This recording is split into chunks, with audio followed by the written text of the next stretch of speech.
A questão da pobreza é um dos problemas mais graves e mais difíceis de analisar hoje na situação de Belém. Você tem dois tipos de pobreza se agravando na cidade: a pobreza material de natureza econômica e um agravamento do empobrecimento por via das instituições. Há uma série de medidas oficiais e uma série de pensamentos derivados do governo federal, principalmente, que estão agravando uma situação que é quase insustentável. No mundo hoje, no mundo em geral, nós temos um agravamento da questão da saúde, uma pandemia que abalou a saúde no mundo inteiro e uma crise econômica que é do mundo inteiro, mas que se agrava em países como o Brasil, que já é tradicionalmente muito pobre. A crise econômica não permite nem manter os padrões de vida históricos tradicionais. Estão sendo tirados os direitos trabalhistas, as conquistas da assistência social, há uma negação da escola pública, de forma que o custo das famílias está sendo agravado porque o Estado, os governos, estão paulatinamente se retirando deste processo de fornecer saúde pública, educação pública, assistência social pública. Isto agrava, porque os salários caem, a renda é declinante e os serviços prestados gratuitamente pelo setor público também estão perdendo qualidade e estão perdendo intensidade. Por outro lado, nós estamos vivendo uma era das chamadas fake news, que é um nome em inglês que amortiza a gravidade da situação. Ou seja, nós estamos vivendo no império da mentira, do uso generalizado da mentira para caluniar, para denegrir, para falsear a realidade. Ou seja, aquela pessoa que não tem uma formação crítica adequada, que não é capaz de selecionar as informações, ele se torna um refém, um cativo de um bombardeio infernal de notícias falsas, de mentiras deliberadamente lançadas à escala mundial, com uma intensidade terrível através dos meios de comunicação, da informática, que hoje é acessível a todas as pessoas. Então, uma sociedade nutrida de um volume de mentiras assustador, o que enfraquece todas as formas éticas e todas as formas morais que se queira cultivar. Portanto, a mentira é praticada hoje como se fosse um esporte.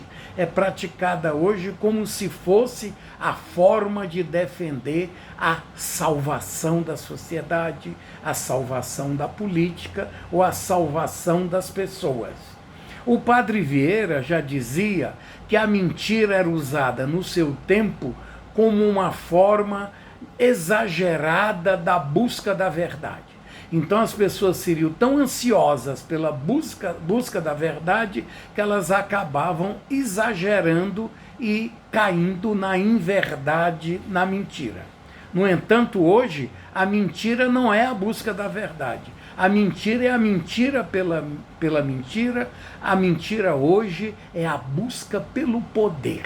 É a busca de iludir o outro para deter a sua adesão. Portanto, na pobreza material, nós temos, por exemplo, que Belém tem uma população que vive em 50% do seu total em condições de favela, em regiões, em moradias consideradas favelizadas, aquelas que não têm saneamento adequado, que a moradia não tem dimensões e condições higiênicas adequadas e que o ambiente, portanto, é insalubre. Então, metade da nossa população padece de coisas básicas, da falta de coisas básicas, como o abastecimento de água potável, por exemplo. Então há um estado de penúria para metade da nossa população favelizada. 58,4% da nossa população ganha até um salário mínimo. Ou seja, metade da nossa população ganha até um, podendo ganhar menos de um salário mínimo, o que é assustador. O mínimo não é um mínimo real. Aquilo que é calculado como salário mínimo, de fato, não é suficiente para uma vida adequada. Então, 58% ganha até um salário mínimo. E 76% da população ganha até 2 salários mínimos, o que é uma renda muito baixa. Mais ainda, deste empobrecimento, que eu chamo de espiritual, nós temos coisas assim. Há uma pandemia matando milhares de pessoas, aterrorizando toda a população, não é? Contaminando e levando ao sofrimento milhões de pessoas, e isto é negado, minimizado. Aí a pandemia não é nada. Se diz que a pandemia é um exagero da imprensa, que não está acontecendo nada. E o que é que ocorre de fato? Quando nós olhamos no nosso entorno, os nossos parentes, os nossos amigos, os nossos conhecidos, nós começamos a chorar a morte de muitos deles, a ver o padecimento de muitos deles durante dezenas de dias em UTIs, com respiração artificial, passando por um padecimento terrível e traumático. Então, por outro lado, hoje se nega até a educação, se procura negar a ciência, o valor do conhecimento. Nós estamos na era da tecnologia, na era do saber. Tudo é definido pelo avanço tecnológico empregado nos processos produtivos. Quem não usa tecnologias avançadas não tem nenhuma chance no cenário internacional da economia, não tem nenhuma chance de melhorar a qualidade de vida do povo. Hoje o que assistimos é um bombardeio contra as universidades, contra as escolas, contra a ciência, e tornando essas instituições como se fossem inimigos públicos. Então, a fake news, a versão falsa, mentirosa dos fatos e dos fenômenos, substitui a ciência. Então, trata-se de negar completamente o pensamento científico, que é a nossa grande carência. Nós somos um país tecnologicamente atrasado, cientificamente atrasado, e, além disto, ainda se procura destroçar as instituições científicas. Por outro lado, outra coisa terrível que nos empobrece é o chamado negacionismo. Se nega tudo. Ninguém hoje pode dizer que passa fome. Ninguém hoje pode dizer que não tem assistência médica, educacional ou habitacional, que há uma enxurrada, não é? Uma espécie de bando que se abate contra essa pessoa, dizendo que ele está inventando. A imprensa inventa, as igrejas inventam, todo mundo é acusado de estar inventando ou caluniando o país, negando a pobreza. Hoje não se dá à vítima da pobreza nem o direito de chorar, nem o direito de reclamar, nem o direito de falar das suas dores. Isso, portanto, é uma coisa de uma iniquidade chocante. Portanto, nega-se os direitos. No fundo, nós estamos entrando num momento em que as pessoas não podem ser portadoras de direitos. É assim, você é um cidadão para seguir, obedecer, se curvar, sofrer calado. Ninguém pode chorar as suas dores, os seus padecimentos. A pessoa deve se manter conformada, calada e apanhando com consentimento. Portanto, essa negação dos direitos é uma coisa de uma crueldade terrível. O acolhimento. O acolhimento é um dos princípios básicos do cristianismo, né? Os evangelhos dizem acolher os forasteiros, saciar a sede de quem tem sede, a fome de quem tem fome, né? Até saciar a sede de justiça. Então, felizmente, para alívio nosso, algumas igrejas estão privilegiando o acolhimento ou dando ao acolhimento uma atenção especial, acolher os aflitos. O princípio evangélico diz: não afligirás os aflitos, não imporás sofrimento aos que sofrem, aos pequenos, aos indefesos, aos frágeis. E hoje parece que se volta uma fúria contra os mais fracos. E esses deveriam ser aqueles que deveriam merecer a nossa atenção privilegiada. Então, lembrar do acolhimento, lembrar do dever de acolher os estrangeiros, de acolher os migrantes, de acolher os pequenos, de dar voz aos sem voz. Isso é o sentimento de justiça do cristianismo. Sem isso, o cristianismo vai se afastar de um dos seus princípios mais humanizantes e mais básicos. O Brasil está agravando, portanto, o seu estado de pobreza pela negação das carências.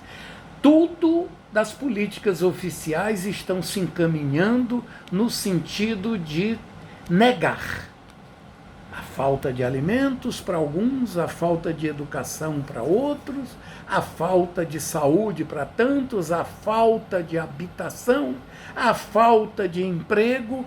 Tudo é negado dizendo que nós estamos caluniando o nosso país. Não. O nosso país é querido e amado, mas nós temos que corrigir as suas mazelas, corrigir os seus equívocos e não ser o país da carência, da indigência, que isso causa um sofrimento humano inaceitável. Por que as pessoas, por exemplo, do poder estão detestando os sociólogos e os antropólogos, fazendo uma verdadeira campanha contra a ciência social? Porque o papel da ciência social é mostrar as carências da sociedade. Se há desemprego, falemos de emprego para superar o desemprego. Se há falta de oportunidade de educação, nós temos que arranjar um jeito de abrir as portas das escolas para nossas crianças e jovens.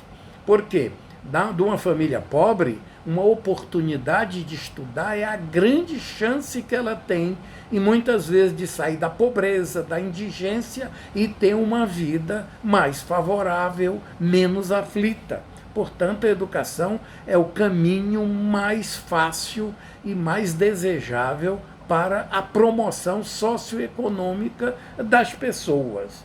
Portanto, essa ideia de querer tirar o sentido crítico da ciência. A ciência diz aquilo que ninguém pode ver. A ciência é como um microscópio, aquele animalzinho minúsculo que às vezes está matando, adoecendo. O microscópio é capaz de mostrar, de revelar. A ciência social faz isso. Ela examina a sociedade, ela não inventa mazelas. Ela apenas aponta as mazelas realmente existentes na nossa vida social. Curiosamente, se está negando até a educação sexual dos jovens. Eu me lembro, porque sou velho, que na década de 50, nos catecismos católicos, nós líamos e recebíamos instruções de um livrinho do padre João Moana, que era um padre católico, não é, um sacerdote católico, que era da área médica, da área de saúde. Então ele escreveu um livrinho famosíssimo chamado Antes que se aprendam na rua, Antes que aprendam na rua, que era um livro de educação sexual, que às vezes a gente ainda encontra nos sebos do Brasil.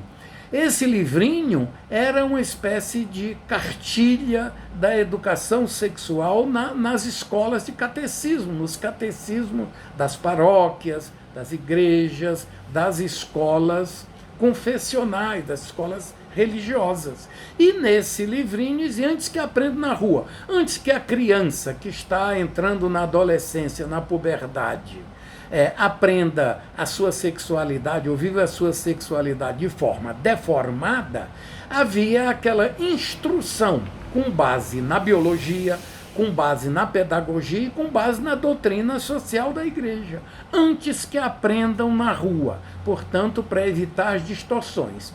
Nós sabemos que nas áreas rurais do Brasil, até hoje, os homens se iniciam sexualmente fazendo sexo com éguas, com jericas, com galinhas, com porcas, com cabritos, etc, etc, etc. Essas deformações, não é? Esses desvios sexuais, que desde a Bíblia nós vemos lá a proibição da zoofilia, a condenação bíblica à sexualidade com criança, pois bem, parte da nossa juventude, dos nossos adolescentes, até hoje, no fundão do Brasil, continuam fazendo sexo com animais por desinformação, por ignorância, por falta de educação sexual. E o que estão fazendo hoje os canais oficiais de educação? E o que estão fazendo hoje algumas igrejas cristãs, inclusive, é negando o direito da educação sexual, querendo criminalizar, satanizar a educação sexual, que é falar de uma coisa que faz parte e fará parte da vida de todas as pessoas. É o que garante a reprodução do humano, não é? O crescer e multiplicar dos evangelhos é feito pela sexualidade humana. Portanto, há uma satanização da sexualidade, privando os jovens do acesso à informação sadia, com base na biologia, na fisiologia, na medicina, para que tenham uma sexualidade saudável, adequada e evite práticas indesejáveis. Portanto, vejam bem a pobreza material de Belém, como é grave. E é grave porque ela vem junto com o racismo. O racismo torna os não brancos mais pobres. Vou ver aqui nas minhas anotações. Vejam bem, 64% da população de Belém é parda. Portanto, os brancos não são maioria em Belém. Embora eles se comportem como se eles fossem dominantes, 64% da população de Belém é não branca, ou seja, é parda. Não é? Portanto, vamos ver como há uma hierarquia onde classe e raça, renda e cor coincidem, raça e classe coincidem.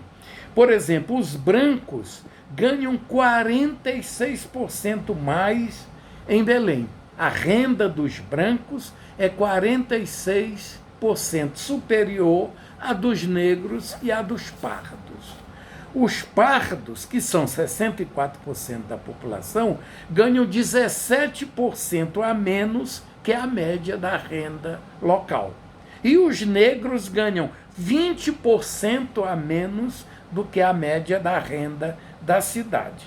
Portanto, vejam bem, o racismo vem junto com o empobrecimento.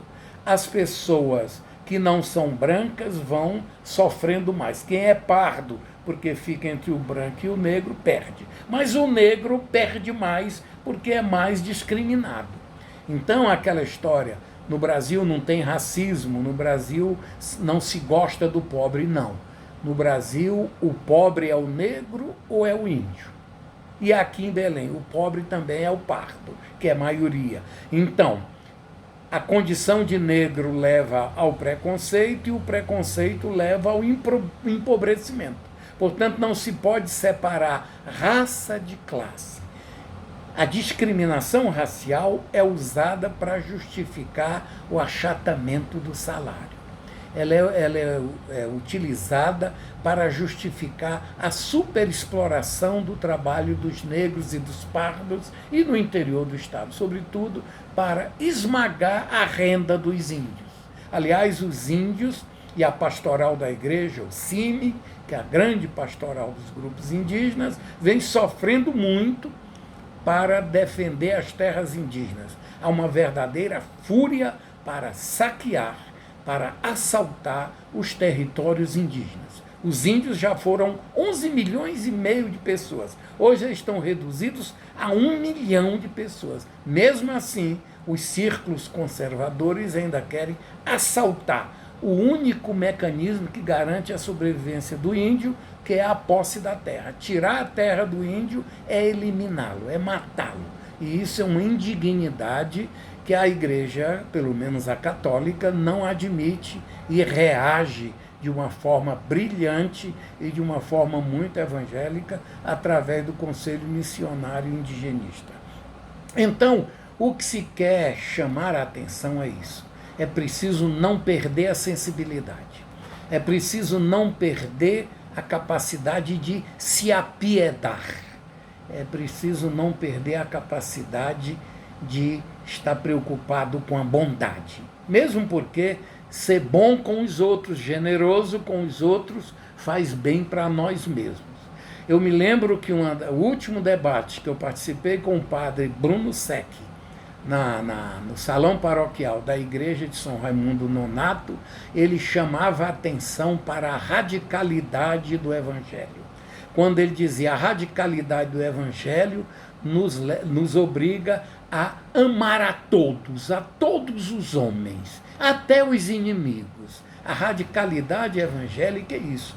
Por isso que ser cristão é muito difícil. O cristianismo tem um projeto muito exigente, muito abrangente, por que não dizer muito ambicioso. Então, o nosso saudoso padre Bruno chamava a atenção para isso. E ele hoje, nos dá um sentimento de orfandade, que é o sentimento que se apodera dos jovens, das crianças pobres de Belém, que tiveram nele durante quase 50 anos uma generosidade sem limites. Então, seguir a obra do padre Bruno é uma espécie de dever de todos nós. E a sorte é que ele deixou muita gente formada, bem formada, para seguir a sua obra. Então, perder a generosidade jamais. Esse é um princípio do qual não podemos abrir mão. Muito obrigado. Então,